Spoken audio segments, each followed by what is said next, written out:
Welcome Amakhosi Network, welcome to the channel. Today we chat about NABI and Kaizer Chiefs pulling out the big gun, which is Kaizer Motaung Senior, to come and negotiate with NABI. And we also have to have another update, which is that Ashley Dupree is wanted overseas. So Ashley Dupree, chances are, will not play for Kaizer Chiefs going into the next season. Is that good or bad for us? We don't know. It's funny that overseas teams want an Ashley Dupree that is playing this poor. But anyway, please like, comment, and subscribe. Subscribe. Hey, subscribe, man. But anyway, let's get into this chat. So, Diski TV basically released an article today that says Kaizer Senior gets involved in Kaizer Chiefs search. New talks held with NABI, meaning that Kaizer Chiefs is now serious about NABI. Yeah? Can you believe, guys? Yeah, we are serious. So what it says is that this is what Diski Time says. It says, it is believed the Chiefs football manager Bobby Motaung and executive chairman Kaizer Motaung Senior have been handling the early stages of talks with NABI and his representatives, while delegations and officials visit the coach in Rabat to sound out the potential move for the next season. With his demands for his salary and technical staff, he'd like to bring in for a move to Naturena, willing to meet. The only deliberation is whether Kaizer Chiefs project is in the current state is viable career move. Basically, they're saying, is this move to Kaizer Chiefs a good one for NABI? That is what his team is also deciding. It further goes on to say, as it stands, should NABI be appointed, the likes of Dylan Shepherd, Aubrey Mutibe, Muzi Maluleke will all part ways with Kaizer Chiefs. So what it means is that we'll have a new goalkeeper coach, we'll have a new fitness coach, and we'll have a new assistant coach. Aish! Sijabulile.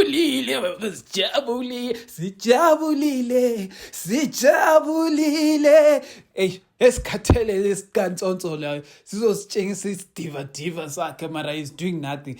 Like, our players have been so unfit this season, it's been scary to watch. Have you seen a Dupree that gets tired?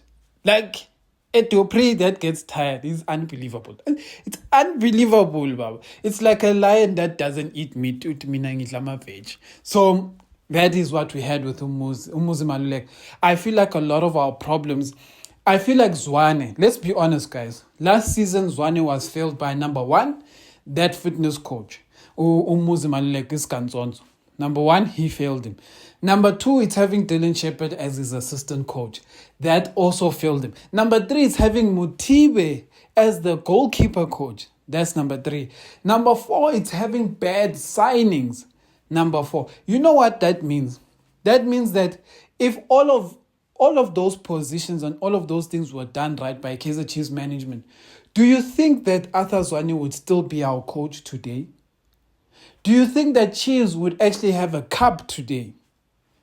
Why? Why do I say these things? I say these things to be like, Chiefs does all these amazing things for a coach who doesn't exist in South Africa. But when it comes to a South African coach like Zwane, they basically give him the worst crop of players. They give him the worst technical team. They give him Amatambo, you know? Like, I don't know, like, people are eating meat. NABI's going to get here and get a full course meal. It's over a starter, a main course, a dessert. But when it was others, one ponzela matam, but it's sebenza boy. So anyway, I know I went on a tangent, but I just feel like it's very interesting that our South African coach in Arthur Zwane is now deemed the worst coach ever. But technically, he wasn't that bad. He just had bad coaching staff. And another thing that Chiefs is still not mentioning till today, and I don't understand why, is why they still don't mention these publications. They still don't mention anything about a striker coach. Do you know how important a striker coach is to Kaizer Chiefs? A striker coach is more important than, I don't know what. Like, my dad, Angaz. But like, a striker coach is very important at Chiefs, you know? That's all I'm saying. Can we fire Bobby Motaung and just put in the striker coach with that salary? But anyway, let's get that is what the news that is coming out. Apparently with the Santos one, the deal kind of like hit a snag with Santos. Because I think he just didn't like the money and the money that was Chiefs was offering him. I think that's where Usantos kind of pulled out of it.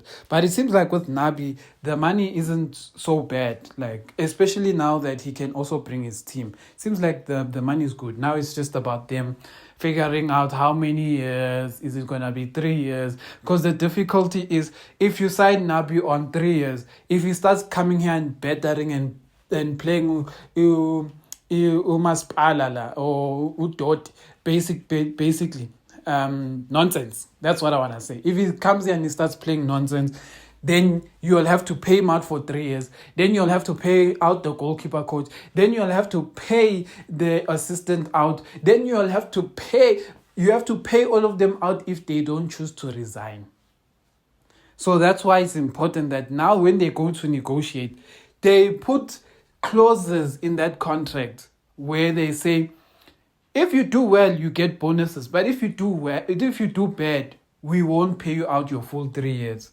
You're going to reach a settlement agreement where we won't pay you out a full 3 years. Maybe we will pay you for maybe like 3 months or 6 months or something like that, where it's gonna be a cost that it's easier for Chiefs to absorb.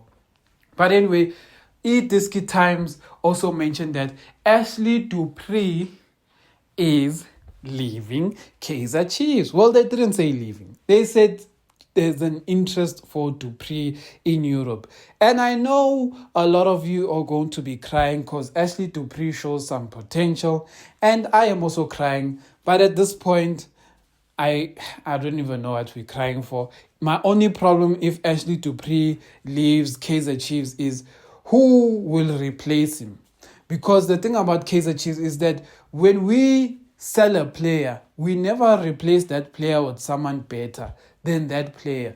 We always replace that player with a below average. For example, right now that boy from Stellenbosch is a free agent, Umanganga.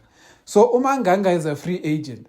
So if Chiefs release Ashley Dupree, I feel like we could possibly see Umanganga becoming our player they sign.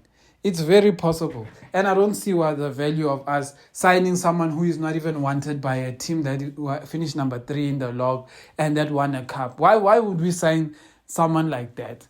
You know, it's like the players that all these teams don't want, we think that we can just make miracles and they will save us. Then when they get here and disappoint us, we're like, Maraganjan, he was a good player 10 years ago.